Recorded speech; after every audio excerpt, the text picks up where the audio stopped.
why, story is always good. So let's start off. I won't fill in for my father. I hope my father will make a visit this year and he can speak himself. Before we do a show, I usually come in just to introduce the next act. So I'll get my father to come in one time and just give a little bit of his stories. He only told us a little glimpse last time, but to me personally, those times that he grew up in when the music business was really rocking during the 70s, the 80s, and even before that a little bit, and then with people like Jimi Hendrix were making shows in London, and the Crystal Palace, where he was involved in one of the first big all-night festivals. Back in the day, where the whole music world was, really making its foundation how it is. So, what's the point for me to talk about it?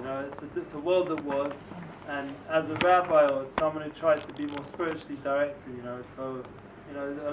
what happened to Jim at the end of the story? He died of drugs. What happened to John Bonham, the drummer from Led Zeppelin? Who knows? Died of drugs. Yeah. So when he was drumming away at the Led Zeppelin concert, and really he wasn't, because there was actually a screen. He was actually out of it, and they had some screen. It looked like he was there, but really there was a real drummer behind him drumming. That's how they used to get away with it at the shows, because he was so out of it, couldn't drum properly. So when you see such a scene going on, one time they called in my dad to Berlin in the middle of the night. They said, "You got to come. You got to come." He was involved with the merchandising and the organisation, the concerts, with the album covers and things. So you got to come. So he phones up. And my mum's like, "Come on, it's the middle of the night, and it can't be that important." And they were like, "No, it's really important. You got to come. He goes all the way over there, flies all the way to Berlin, comes in. And it's like, what is it? And they're all coked off their head, lying around, they're all laughing, we did it. And he's like, comes to the manager, we just, want to see how you doing. Made him fly in all the way.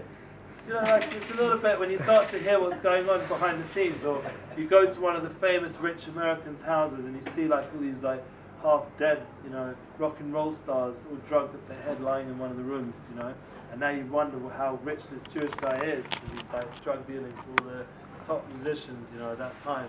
You start to see what's going down in the business behind the scenes.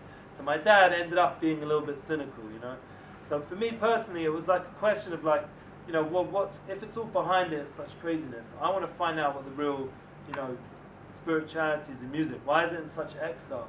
Why are the people who are the stars are such, low lives, bottom line? Let me say.